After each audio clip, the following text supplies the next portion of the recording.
Hey, everybody. Welcome to Old Testament Conundrums. I'm excited about doing episode 2. And this is actually take 2. I tried to do this earlier, and I left my microphone on mute for the first 15 minutes.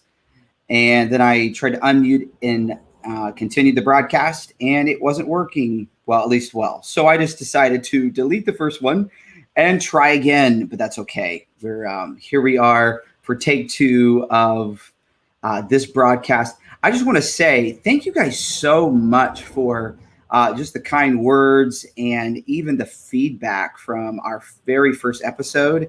Some of you guys have shared the broadcast, and hey, I'm very thankful for that. We want to try to spread the news about Old Testament conundrums. I think it would be helpful and interesting to a lot of Christians because let's face it, there's a lot of things in the Old Testament we kind of scratch our head about, and we're really curious, and you guys have given me a lot of information and a lot of ideas coming up. So I'm super excited about everything. I see the LOL. So you must have caught the first episode. It was kind of funny. So I'm going to try to do this again. We have been doing a series on Messianic prophecies, and the first episode we talked about, were the Messianic prophecies fabricated? And so what I did is I first looked at the New Testament perspective. What does the New Testament show us? How did they read the Old Testament? Did they believe that it was intrinsically Messianic? And without a doubt, we saw the authors and we saw the characters in the New Testament very much point back to the Old Testament passages and say, Jesus fulfilled this, Jesus fulfilled that. Matter of fact, it was the apologetic of the early Christian church. And so if they were wrong, we got a problem with the New Testament as well. So we need to make sure that we have this right. Now, of course, you guys know that I think the New Testament has it right. And I think they're not committing what we would call eisegesis, like reading back into the Old Testament. I think they were performing true exegesis, not only in a historical sense, but in an exegetical sense, a literary sense. And so we looked at that. We looked at the New Testament perspective. We looked at the historical evidence. We looked at where traditional Judaism and what they thought about the Old Testament, how they read some of the passages. And we saw that this was not a Christian idea. This wasn't some type of Christian commentary on the Old Testament. No, the Jews also talked about a messianic figure and a messianic kingdom. And hey, if you missed that, I did include that episode in the description so you could go back and watch that.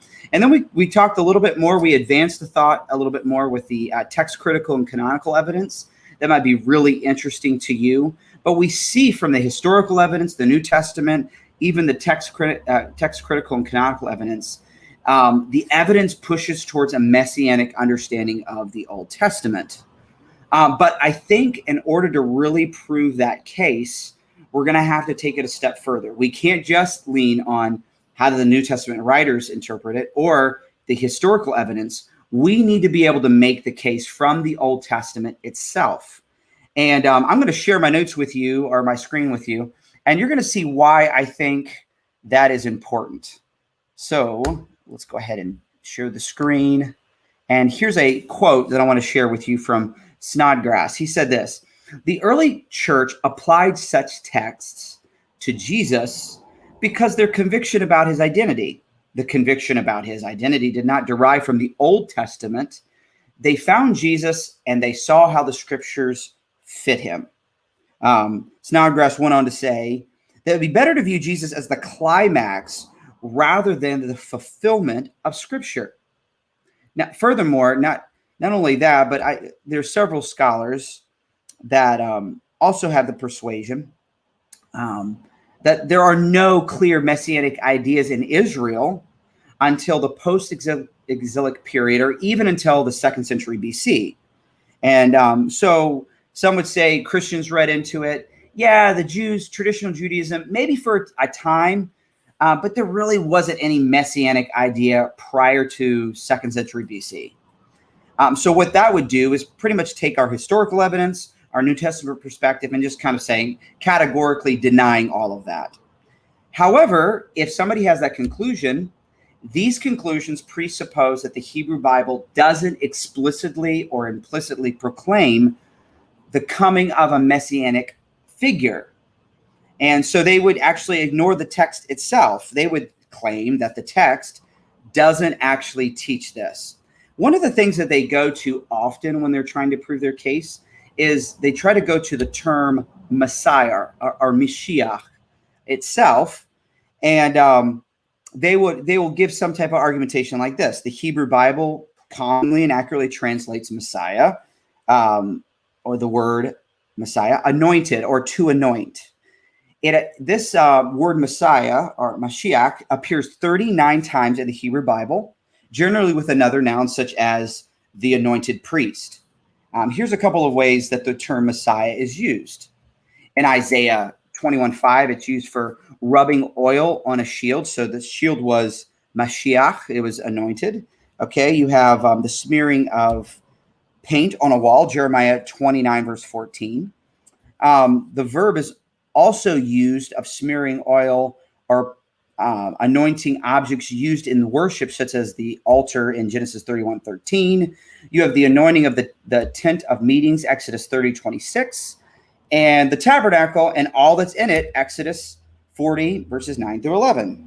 These texts indicate that the purpose of this anointing was to consecrate or set apart these items for the worship of God. This word also has a technical meaning, commonly translated as the Messiah or the Mashiach, like a definite article in front of it. Now, with regard to the technical use of the word Messiah or the anointed one, personally, now I'm going to make a distinction between some of the people I quoted and scholars I quoted. I believe that this term does actually refer to an eschatological deliverer, but honestly, it is somewhat rare in the Old Testament. Most will acknowledge that there are a few passages, and I want to talk about that, the technical use of the Messiah. You have Daniel 9:25. Jewish interpreters as well as Christian interpreters would look back at Daniel 9, and they would both conclude that this is talking about the messianic figure. You have phrases like, until the anointed or the Messiah, the prince, will come. You have the phrase, the Messiah will be cut off. Now, the Jews didn't have a space for that. They didn't understand what it meant for the anointed one to be cut off. Christians would have obviously a deeper and a different understanding of that, understanding Christ who would come and be crucified.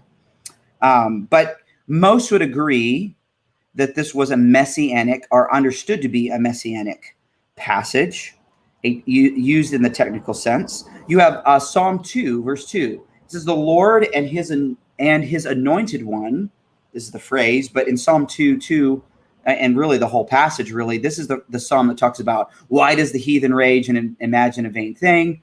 Why do they're trying to cast off their cords from the Lord and his anointed? But the passage goes on to say that God is sovereign and he's going to bring out his divine redemptive plan. And so instead of turning against the Son, we should kiss the Son. We should honor him. This is another psalm that has been clearly understood as messianic, at least from a Christian and Jewish perspective. So again, terms that are used for the Messiah in a very technical way. But when it comes to this term through the Old Testament, it really isn't used that often for what we think of as the messianic figure. Some say there's 9 occasions, but that is debated. Now, for our time, we're looking at the Torah. We're looking at a passage in Genesis today. The question I want to raise is, how many times in the Torah is the term Messiah referring to this messianic figure? That's a great question. It may surprise you. 0 times. There is no time in the first 5 books of the Old Testament is the word Mashiach referencing this messianic figure. Well, I mean, if we're making the case, excuse me, that the Old Testament should be read messianically, and the foundation of the Old Testament, the Torah, is all about developing this meta-narrative, but the term Messiah is not even used in its technical sense for this messianic figure, that seems a little bit, well, sketch. Now, while the vocabulary normally associated with the concept of the Messiah is absent from Genesis and the Torah, the idea of a future, unique king who will bring God's blessing to other people emerges from the plot of the entire book. So what I want to do is I want to start with the first mentioning of this Messianic figure. Now, we need to understand that the way that the Old Testament does this, it doesn't come out of the gate and say, hey, there's a Messiah coming and he's going to die on the cross and he's going to resurrect and he's going to save people from their sins.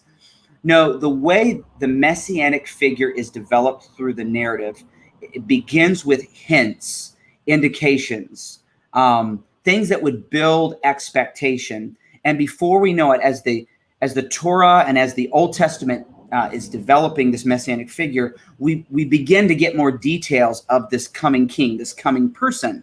But when it starts off, it does start off very simple. And this is the first mention or allusion or hint of this Messianic figure. This is Genesis 3:15. Now, this text historically has been called the Proto-Evangelium, the first gospel.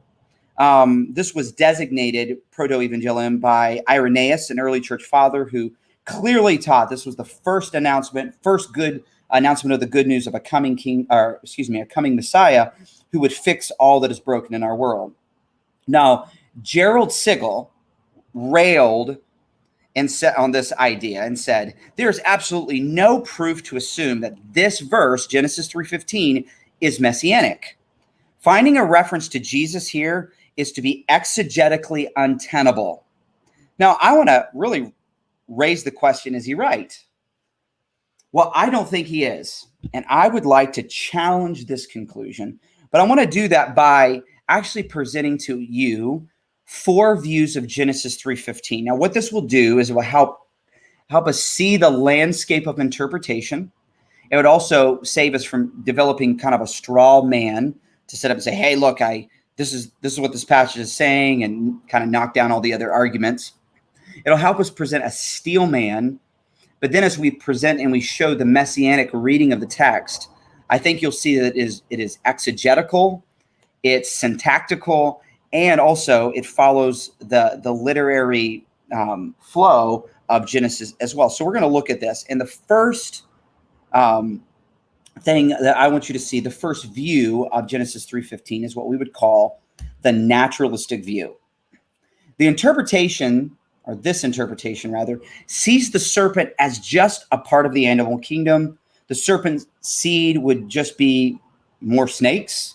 The seed of the woman would be collective humanity. Now, in this view, the one who championed this view was Claus Westermann, and he said that the curse is merely is etiology. It identifies why snakes slither and why snakes and humanity seem to be in perpetual conflict. The text describes why humans hate snakes and want to kill them. Okay, that's the basic idea. Now, so Weatherman just says, just look at the text real naturally. Don't try to, allegorize it, make it symbolize it, make it have some type of messianic tone. Just take it at face value.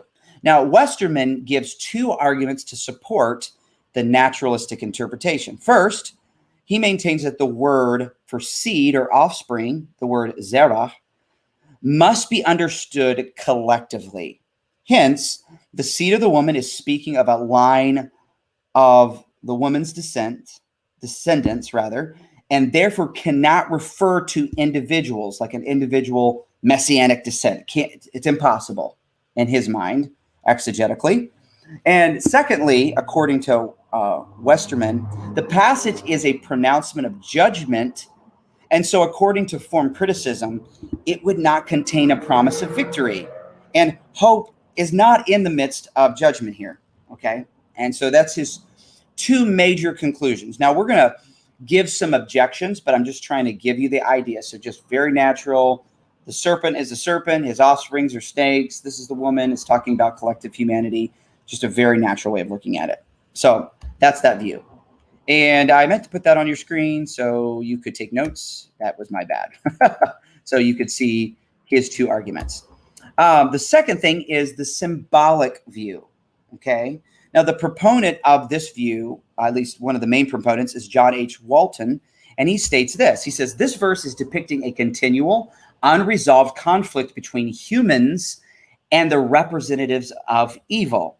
So basically, this just ongoing hostility between the seed of the serpent, which is seen as the symbol of evil, and the seed of the woman, which is the symbol of good. And there's just ongoing conflict that just goes on and on and on with no definite ending to it. Now, Walton supports his conclusion by also using first, number one, the collective idea of the word zera, seed, arguing that a particular individual redeemer is not in view in this verse. So similar to Westermann's argument. And number two, second, he maintains that the verb translated strike should be read comparably as equal blows. Thus, both the woman's seed and the serpent's seed strike each other, showing that there is no sense of victory of the women's seed. Moreover, the snake's described would have been understood as a poisonous, deadly one. So it doesn't tell us if the women's seed wins or the serpent seed wins. It just tells us there's hostility. Looks like there's a deadly blow to both of them. So no victory in sight. And he's just saying this is symbolic. So symbolic, not messianic. So that is one view that is propounded as well. So, and here's and let me just point out that John Calvin, pastor theologian, he said, he actually agrees with this viewpoint. He says, I interpret this simply to mean that there should always be the hostile strife between the human race and serpents, which is now apparent, for by a secret feeling of nature, man abhors them. So that was his view. A third view is sensus plenior, and which this word just simply means like a fuller sense or a fuller meaning. And it's basically a sub-view of the first two views. This interpretation adopts the naturalistic as well as the symbolic view described above. Now, for example, and here's a proponent of this view, Jordan Wenham writes, on the face of it, the saying looks like a mere ideology. It is an explanation of why men try to kill snakes and why snakes try to bite men. Additionally, he maintained that the author of Genesis only wanted to describe lifelong mutual hostility between mankind and the serpent race. Beyond the human's intent, Wenham suggests that there may be a possibility of a secondary messianic understanding added to these verses based on later revelation, hence a sensus plenior, as he had called it. Nevertheless, he also warned that it would be wrong to suggest that this was the narrator's own understanding. So basically, when Moses wrote this, he looked at this very naturally. He didn't think anything of a Messiah. That wasn't even in his mind, okay? He thought, symbol of good and evil, maybe talking about man and snakes, but certainly not messianic.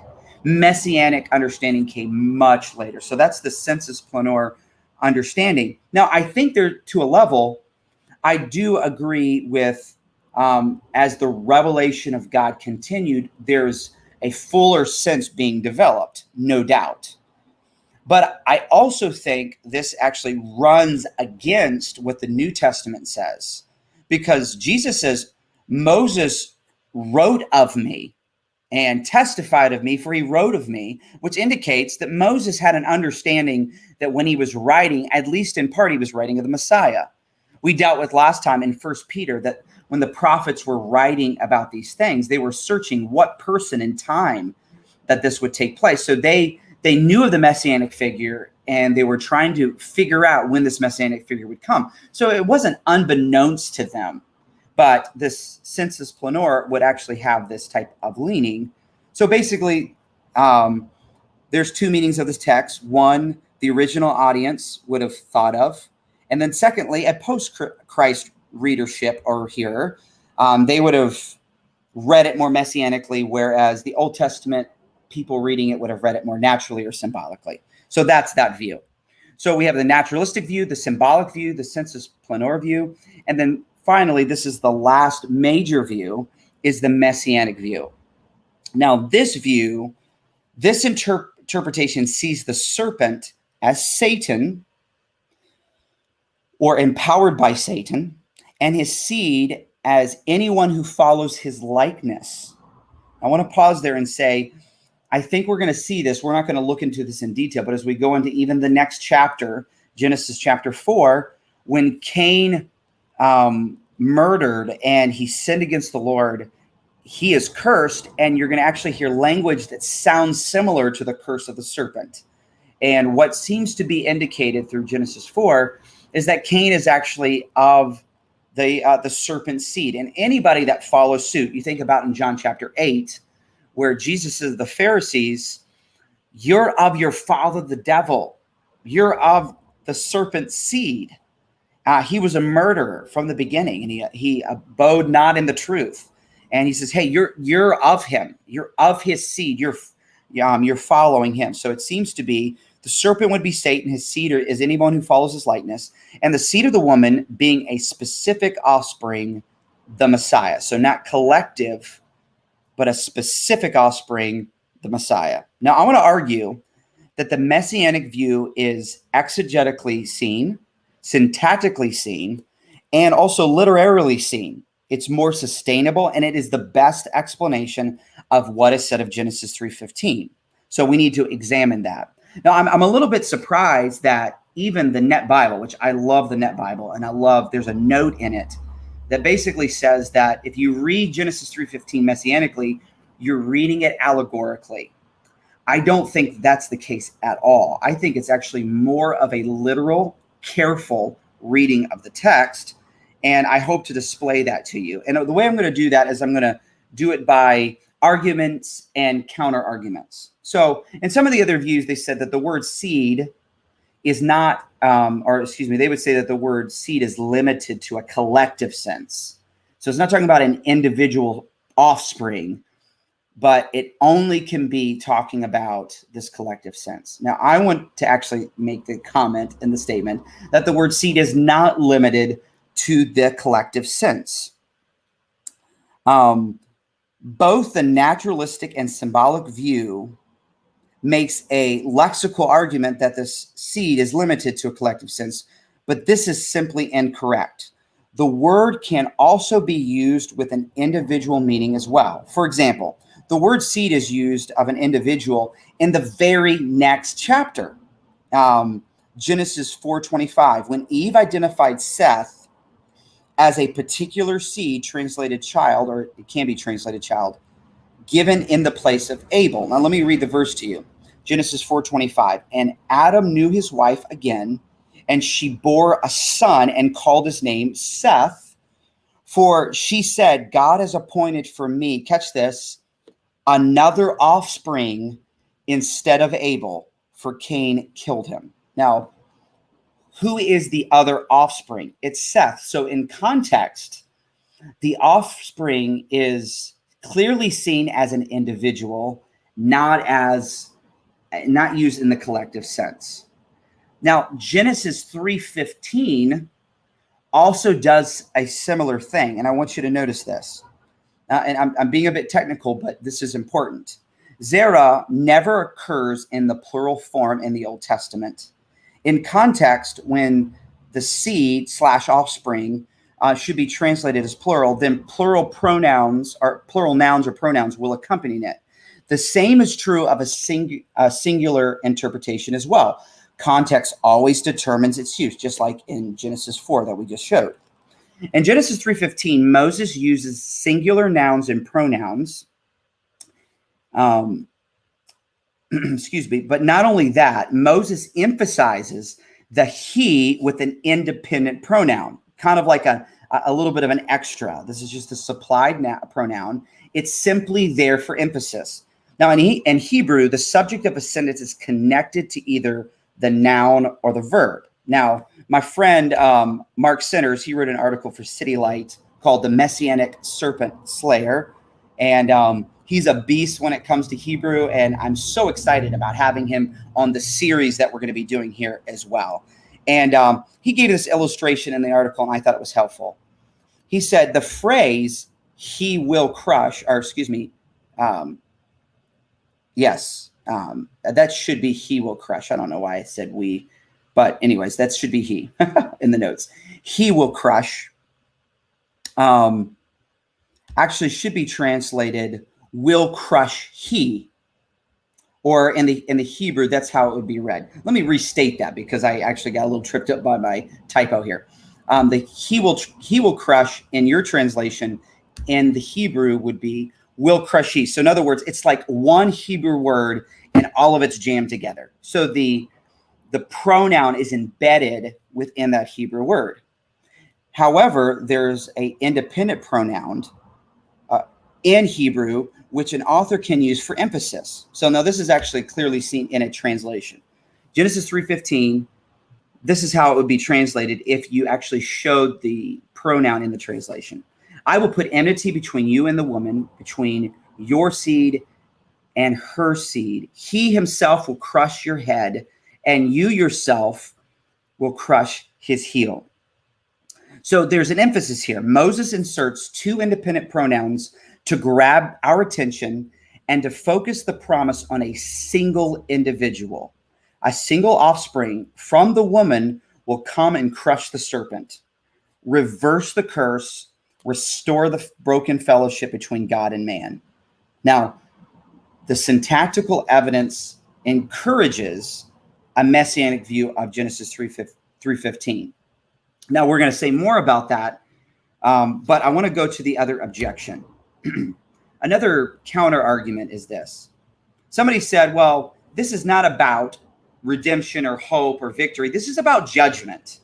And one opposition said that this is about judgment. It can't be about redemption. But I want to suggest that the combination of judgment and redemption happens all through the scriptures. Now, I could give many examples, but just think about the book of Isaiah. Isaiah is condemning Israel for their sin, and they're going to be, there's a lot of coming judgment that's coming to them. But almost out of the same breath do we find promises of God's redemption and what he's doing. And there's a lot of messianic promises. In Isaiah chapter 7, there is the sign of this virgin birth of a son. Isaiah 9 talks about, and we're going to talk about this in a couple weeks. Isaiah 9 talks about there's going to be a son that comes, and he's going to dawn upon humanity, and he's going to usher in something that has a kingdom of righteousness and justice. And you go to the end of Isaiah and you see this messianic kingdom that's being developed. I mean, it's beautiful, but it's in the context of judgment. And so I don't think that the first point here, the word seed can only be a collective sense. I think that's wrong. And also I think this idea of judgment and redemption can't be in the same section would also be a wrong assessment as well. Now, I would admit this, that it is in the context of a curse, but I think the way that they read it clearly shows us that they did have messianic hope, and I wish to display that as well. Somebody gave the comment that the serpent, the seed of the serpent and the seed of the woman would actually have an equal death blow to each other. So the seed of the woman and the seed of the serpent, they don't have an upper hand. There is no victory necessarily. But actually, this equal death blow to the seed of the woman and the seed of the serpent does not weaken a messianic interpretation. Matter of fact, if you go forward as Revelation progresses, we do believe that the Messiah is going to suffer. We're going to talk about Isaiah 53 in the future. You go to the New Testament. He obviously did die on a cross. So there was a death blow.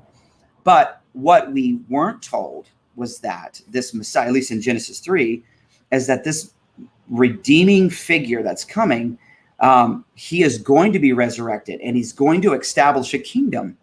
And that is going to progress as the meta-narrative goes forward in the Old Testament.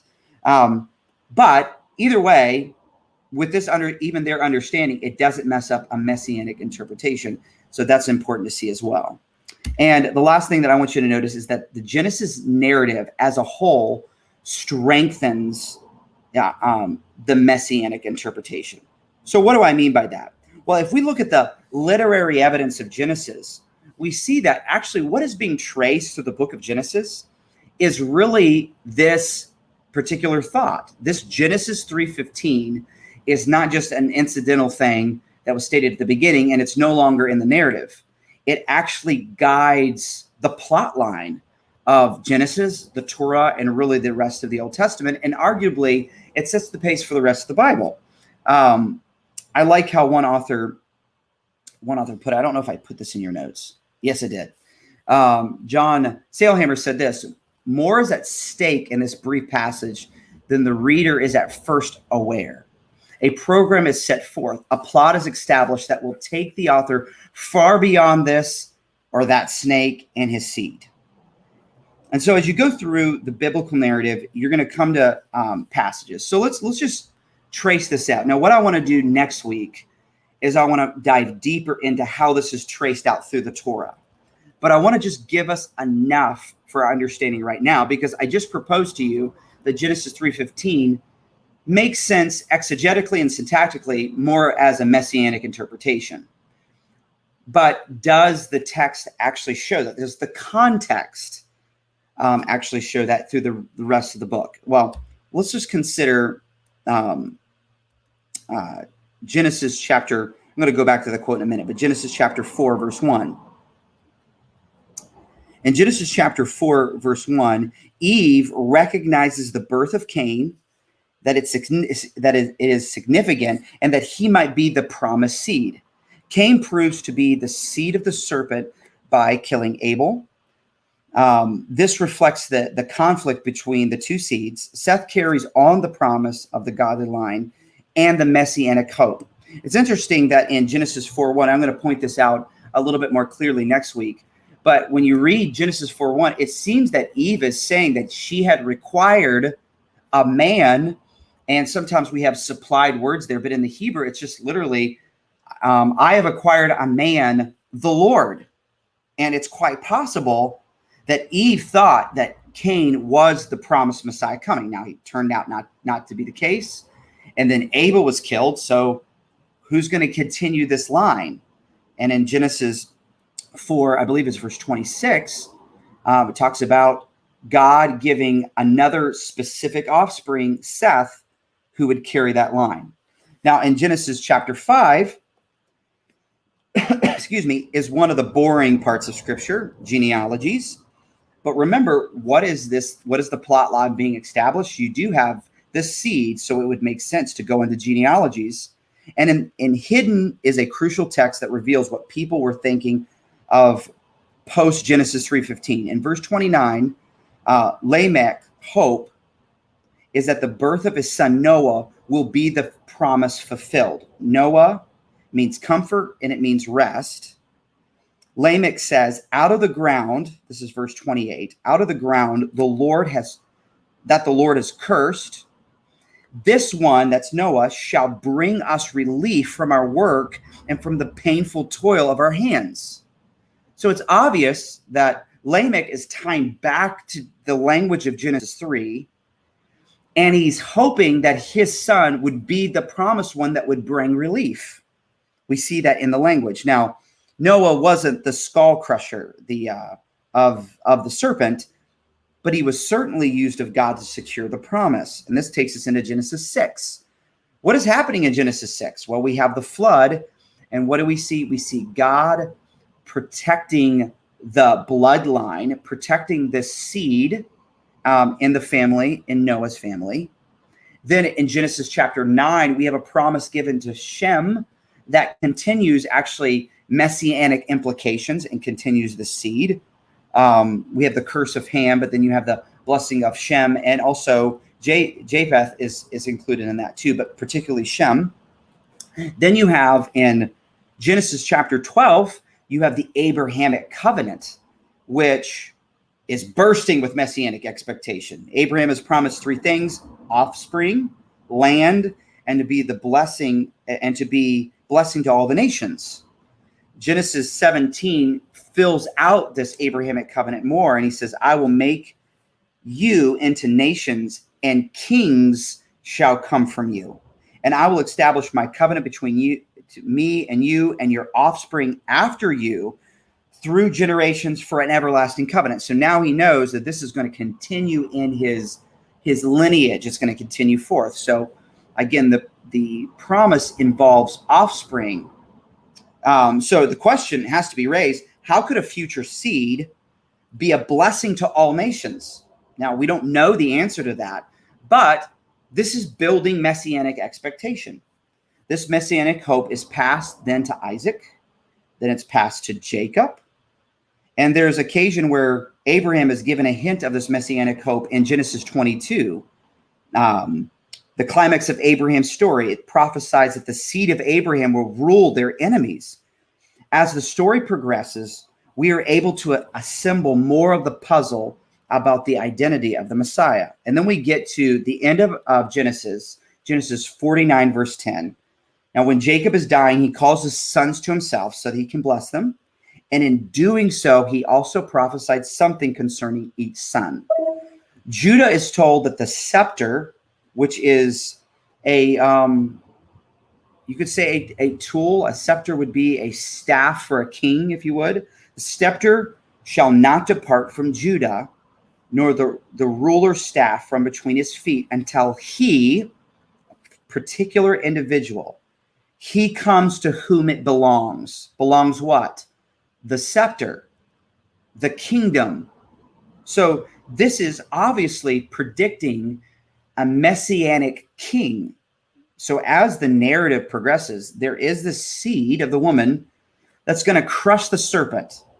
Now, what we're going to find out later as that's filled out is that this is actually bringing a hope to people that all that's wrong in our world is going to be made right. There's going to be redemption. There's going to be restoration. And even though there's a bunch of mess in the book of Genesis, God keeps his promise. He makes a covenant with Noah. He makes a covenant with Abraham. And we see God keeping his promise through the mess. We see him preserving this line all the way through. And we get to Genesis, and that expectation is continued to be built. So the author of the Torah offers a hint of a coming Redeemer in Genesis 3:15. And then he traces through about the coming of this Redeemer through the rest of the book. And what we see is this future kingly figure emerging. The rest of the Torah will flesh out details about the figure and the nature of his coming. We will see later Old Testament texts that the writers recognize the seed in Genesis 3:15 as clearly pointing to this messianic deliverer. So here's a quote I got from William Vardner. He said this: one could actually describe the individual messianic prophecies as the numerous tips of a rather large iceberg. That huge iceberg is the story that moves progressively through the Hebrew Bible until its consummation in the New Covenant scriptures. And certainly, as you go to the New Covenant and you look, we see that they no doubt read Genesis 3:15 as messianic. So, but I didn't want to start with the New Testament because you just say, oh, they're reading it back. What we're seeing right now is that actually the messianic view could be substantiated exegetically, syntactically, and literarily so far through the book of Genesis. I think you're going to be more convinced as we go through the Torah and as we go through the Nevi'im and the Ketuvim. And I'm looking forward to going through that with my friend Mark Centers as well. But we get to the New Testament. Notice the words here. Romans 16, verse 20. The God of peace will crush Satan under your feet. Now, listen, that is obviously tying back to Genesis 3:15. It's obviously talking about victory in this context. Now, it says under your feet. It's talking about the church here. And you say, wait, I thought it was Christ that was going to crush the serpent. Yes, but the body of Christ is the church. So this is, in a sense, what Christ did. The church is continuing, and ultimately we'll see a consummation of the ultimate defeat of Satan as well. That's what this text is talking about. Revelation 20, verse 2. It says, then I saw an angel coming down from heaven, beholding in his hand the key to the bottomless pit and a great chain. And he seized the dragon, that ancient serpent, who is the devil and Satan. There's another reference in Revelation 12 that references Satan and the devil as the ancient serpent as well. Obviously tying back to the first couple of pages of Genesis and what happened there. So there's no doubt in my mind that the New Testament read it that way. And as we looked at Genesis and we looked at the text, so far, this reading is what I would consider the superior reading of the text. So I would be glad to hear from you and to hear if you had any type of any thoughts or questions here. Let me see if I can go ahead and remove that off. Yes, there we go. Just going to check on, see if there's any questions here from you guys. Yes, you're exactly right. I'm not exactly sure how to pronounce slam RN, but when you talk about the Masoretic text changing vowels, I actually pointed that out in my last video when we dealt with the text critical and canonical evidence. And we dealt with the Masoretic text versus the Septuagint and the Syriac and the Latin Vulgate, the Dead Sea Scrolls. So that's a really good point. If anybody missed my first session, I think these two actually build on each other. So I hope that was helpful for you. Does anybody have any questions? I'm going to see if I can take any more thoughts. If you want to drop a comment in the section, a question, I would be glad to hear from you. Also, if you're going through and you see other things that point to Jesus as the Messiah or just the intrinsic Messianic reading of the Old Testament, I would be glad for you to pass that on. I'm learning a ton and I'm enjoying this series. Next week, we're going to be tracing through the rest of the Torah, just looking at the Messianic figure and how he is developed. And then the week after that, my friend Mark Sinners is going to begin tracing the Messianic figure through the Nevi'im. And I'm so very pumped about that. And he is a tremendous student of the Old Testament. So I think you'll profit a lot from that as well. All right. Well, you guys have an awesome night. Thank you for joining us for another episode of Old Testament Conundrums. We'll see you soon.